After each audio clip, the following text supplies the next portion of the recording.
Chose promise, chose due. L'usine de captage, de traitement et de distribution d'eau potable de Lemba Imbu a été inaugurée le mardi 23 août 2022 par le président de la République Félix Antoine Tshisekedi Tshilombo. Une promesse tenue, le chef de l'État l'avait annoncé dans son discours d'investiture du 24 janvier 2019, affirmant sa détermination de relever les défis de l'amélioration du social des populations congolaises avec des projets d'infrastructures socio-économiques de base dans les secteurs de l'eau potable. Implanté au terme des grands travaux exécutés par l'entreprise sud-coréenne Hyundai Engineering en ayant 30 mois, le premier module de l'usine de captage, de traitement et de distribution d'eau potable de Lemba Imbu est une unité d'une capacité de production de 35 000 m3 d'eau potable par jour.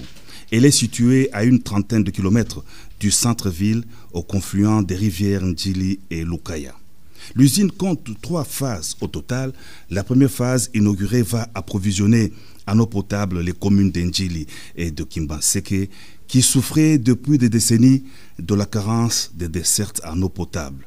Les 2 autres phases vont donner de l'eau potable aux autres municipalités de la Tchangou, de Lemba, à la cité de l'université de Kinshasa et à une partie de Mongafula.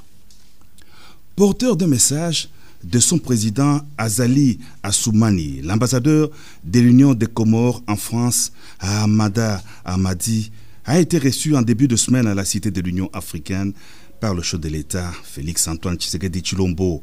Le diplomate comorien a indiqué que les 2 hautes personnalités se tiennent en estime, partagent une communauté de vues sur plusieurs sujets, tant bilatéraux que multilatéraux, et se consultent régulièrement.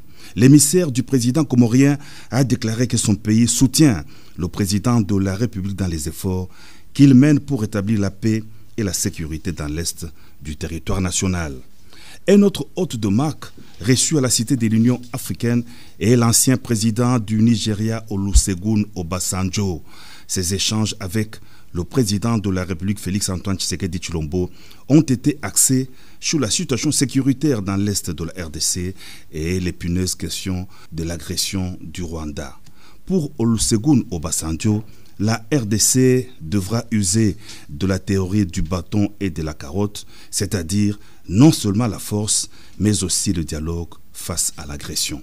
L'ancien président du Nigeria avait jadis été désigné comme médiateur par Ban Ki-moon, ancien secrétaire général de l'ONU, dans la crise entre le gouvernement congolais et le M23.